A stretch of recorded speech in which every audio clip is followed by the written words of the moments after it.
keluarga namanya Rothschild. Ya, dia mengatakan, beri saya kendali atas pasukan uang dan saya tidak akan peduli siapapun yang membuat hukum. Nah, lalu ada satu lagi yang saya ingin kutip di sini. John Adam mengatakan ada dua cara untuk mengendalikan satu bangsa. Yang pertama ada dengan pedang, ya, datangi, tundukkan dengan pedang, ancam, atau beri hutang. Nah, inilah yang kemudian bisa kita lihat hari ini. Tidak ada satupun negara yang tidak punya hutang. Ya, Amerika Serikat yang begitu hebat, yang katanya negara paling superpower hari ini, hutangnya paling besar di dunia ini. Waktu dia merdeka tidak punya hutang, tapi hari ini hutangnya paling besar. Jepang, hutangnya juga besar. Cina, yang sekarang tukang ngutang-ngutangin, ya kan, semua diutangin sama Cina, tapi Cina punya hutang begitu besar. Perancis dan seterusnya. Nah, kita hutangnya 5.000 triliun hari ini. Pertanyaannya adalah, kalau semua negara ini utang, utangnya kepada siapa? Ya kan? Apakah pemerintah itu tidak bisa nyetak uang sendiri kalau pakai utang? Bisa nggak nyetak uang? Bisa. Kenapa dia harus berhutang pada pihak lain? Ya, karena tadi hak mencetak uang sudah diberikan secara monopoli kepada perusahaan-perusahaan yang kita sebut sebagai bank atau bank sentral, ya kan?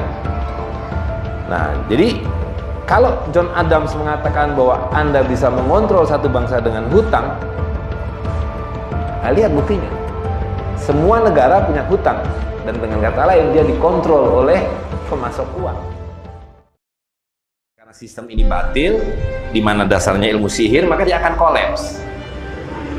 Nah, salah satu tanda kolapsnya adalah Nabi sudah memberikan indikasi bahwa akan datang satu zaman di mana semua yang kamu miliki tidak akan punya nilai, tidak akan kehabisan daya beli, kecuali emas dan perak, kecuali dinar dan dirham. Nah, tadi ada satu profesor yang mengatakan, ini bukan Ibnu Khaldun. Kalau Ibnu Khaldun mengatakan satu peradaban akan runtuh, tandanya pajak yang merajalela. Hari ini pajak merajalela nggak? Ya. Oke. Nah, yang satu lagi mengatakan bahwa kalau daya beli mata uangnya sudah makin merosot, makin merosot, makin merosot, makin merosot. Nah, sejak kita menggunakan sistem uang kertas ini, yang ada adalah merosot, merosot, merosot, merosot. Gitu. Nah, jadi ini pasti kolaps. Nah, karena ini pasti kolaps, mereka sudah membuat persiapan-persiapan. Di antaranya kemudian membuat sistem uang digital, menghilangkan transaksi tunai, memajaki transaksi tunai, dan sebagainya. Itu adalah bagian dari persiapan mereka supaya kita tidak lagi bisa mengendalikan harta kita sendiri. Dan nanti ujungnya kita akan dikasih chips. Nah, orang sekarang lebih bangga pakai chips. Gua pakai chips nih, beli-beli tinggal begini doang. Masuk kantor tinggal begini, naik kereta tinggal begini, nggak perlu bawa apa-apa lagi. Bangga betul dia. Dia lupa bahwa dia jadi robot yang dikendalikan, kalau listrik mati aja mati dia. Gitu, ya kan? Nah, tapi itulah ujung dari skenario, dan ini bukan skenario akhir zaman, ini skenario hari ini, gitu. The agenda of the banking elite is nothing less than total global domination. At first, I resisted the idea, but I was committed to finding out what was keeping us from thriving, no matter where it might lead. One night I woke up at 3 a.m. with the burning question: if this small group wanted to dominate the entire world, what would they need to control to accomplish it?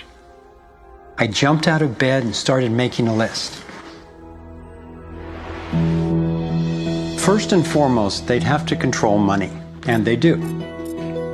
Controlling money allows them to run everything else. They'd need to control energy, and they do. They already control big agriculture and world trade. They're buying up water supplies worldwide. They've got health in their pocket, and they're trying to suppress natural alternatives. Mainly, they'd have to control what information we'd get and how we'd react to it. In America, the internet, our greatest tool for communication and grassroots organizing, is currently not controlled or censored, but its open status is being attacked from all sides. Governments, corporations, and the United Nations are all attempting to take control. For complete domination, dissent has to be controlled. They'd need to take away our rights, spy on ordinary citizens, and track every aspect of our lives. As the day dawned, I knew that a powerful elite had almost everything set up to rule the world. And I had the frightening realization that Big Brother is not just coming, he's here now. We are already in the Matrix. So how do we get out? To envision that, I realized I needed to discover what their ruling structure looks like and how it works. A relatively small group of families, especially the Rothschilds, Rockefellers, Morgans, and Carnegies, along with the Harrimans, the Schiffs, and the Warburgs, have been leading the controlling elite in the West for generations. I'm not implying that every individual in these families is aware of or active in the global domination agenda.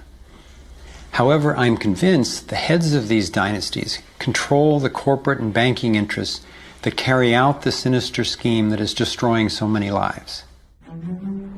Those secretly driving the agenda have been known by many names. Leaked reports confirm that they meet throughout the world behind closed doors to discuss their agenda. Then, like clockwork, their plans begin to show up in the media, finance, corporate, government, and military arenas. Of course, not everyone involved in these groups is in on the decision-making. There is a hierarchy of knowledge and participation. One of the primary symbols of the controlling elite is the all-seeing eye. It's on the dollar bill. It's on the American mass surveillance system initially called Total Information Awareness. It's on the British intelligence agency MI5. And it even oversees the Supreme Court complex in Israel, designed and funded entirely by the Rothschilds. I believe they've taken the majestic image of the Cheops pyramid and its legendary metallic capstone and perverted the meaning to represent those at the top being able to track and control all those under them.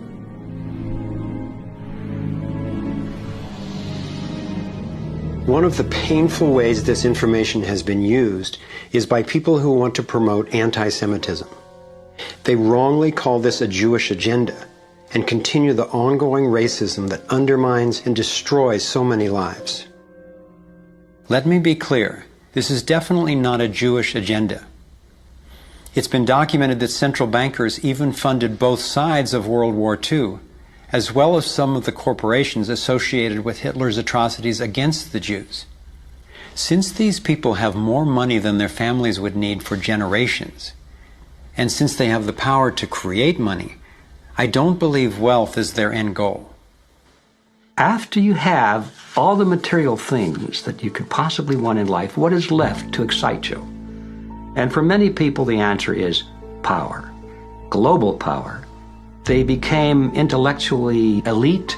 They began to think that they had a plan that was better than anybody else's plan. They got the idea that freedom is dangerous. If you give people freedom, you know what? They're probably not going to use it wisely like we think they should. We are smarter than they are. And for their own good, we should rule them. As I came to accept the idea of a ruling elite planning for total global domination, I began to hear these same people actually talking more boldly and publicly about it, only they call it the New World Order. When we are successful, and we will be, we have a real chance at this New World Order. It is a new world order with significantly different and radically new challenges. A new world order can be created. It's a great opportunity.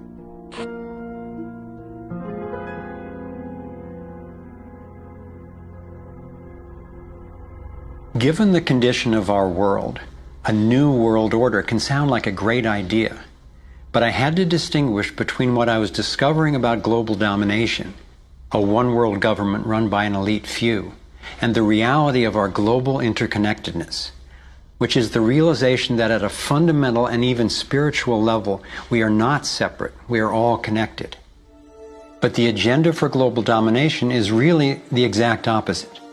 It's a divide and conquer strategy to keep us all pitted against each other, thinking that it's the Democrats or Republicans, the liberals or conservatives who are the problem, when both parties are ultimately serving the same plan. I believe we're heading toward a totalitarian world authority, actually a military dictatorship, run by a tiny elite who have all the power and make all the rules. If they succeed, there'll be nowhere to run, nowhere to hide. Think about it.